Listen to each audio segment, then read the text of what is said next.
कबीर देव कबीर परमेश्वर की असीम कृपा से आप जी ये सत्संग सुनने के लिए उपस्थित हुए। पुण्य भाग हैं उन प्राणियों के जिनको मानव शरीर प्राप्त है। उससे भी अधिक पुण्य उन पुण्यात्माओं के हैं जिनको सत्संग सुनने का सुअवसर प्राप्त होता है। परमात्मा कौन है,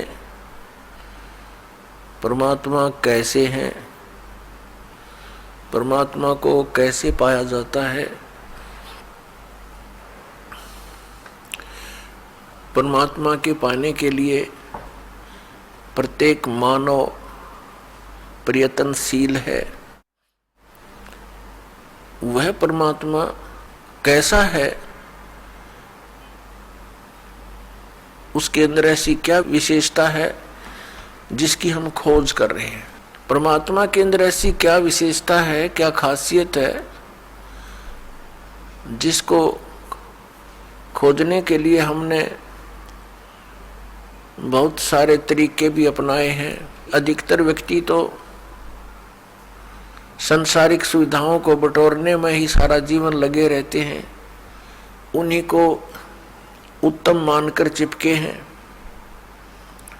और कुछ एक पुण्यात्माओं ने राज तक को त्याग दिया। राजा को सर्व भौतिक सुविधाएं उपलब्ध होती हैं और उसने वो सब त्याग दी और फिर परमात्मा के पाने के लिए कठिन प्रयत्न किए, परिश्रम किए, साधनाएं की, रूखा सूखा भोजन खा करके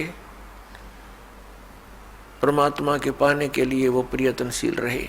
कुर्बानियां संत महात्माओं ने की। तो वो कैसा है भगवान, ये तो अंडरस्टूड है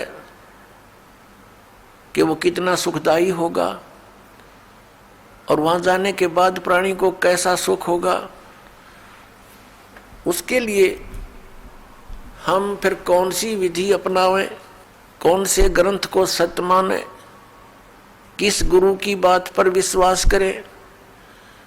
कोई कुछ विधि बताता है, कोई कुछ विधि बताता है और सभी कहते हैं तुम्हारा कल्याण होगा, तुम्हें मोक्ष प्राप्ति होगी। तो उसके लिए हमने ये जानने के लिए कि कौन सा मंत्र, कौन सी विधि है, वे ऑफ वर्शिप, जो यथार्थ है। अब जो भी संत कोई मंत्र देता है तो उसके उपासक उसको यही मान लेते हैं कि यही सही है। दूसरा बताता है नहीं ये मंत्र ठीक नहीं, ये विधि ठीक नहीं। तीसरा कहता नहीं ये हमारे गुरुजी ने ऐसे बताया है, ये सही है। इसका निर्णय कैसे हो? जैसे किसी अपराध के ऊपर कुछ अधिवक्ता, एडवोकेट आपस में डिस्कस करते हैं। एक कहता है इस अपराध के ऊपर ये धारा लगेगी, दूसरा कहता नहीं इसकी ये धारा बनती है, इसका ऑफेंस इस धारा के अंतर्गत है, तीसरा कहता नहीं इसके ऊपर ये अन्य धारा लगेगी। तो उन तीनों का फैसला कहाँ होगा कि कौन सी धारा के अंतर्गत ये ऑफेंस है? वो संविधान के अंदर देखा जाएगा और संविधान के अंदर जो लिखा है वो फाइनल है। वो धारा उसी के अंतर्गत वो ऑफेंस है तो उसके ऊपर वही धारा होगी और उसी के आधार पर उस पर कार्रवाई कोर्ट में होगी। वो सही है। ठीक इसी प्रकार हमारे पवित्र जो शास्त्र हैं, सदग्रंथ हैं, ये सभी शास्त्र हैं जैसे पवित्र पांचों वेद।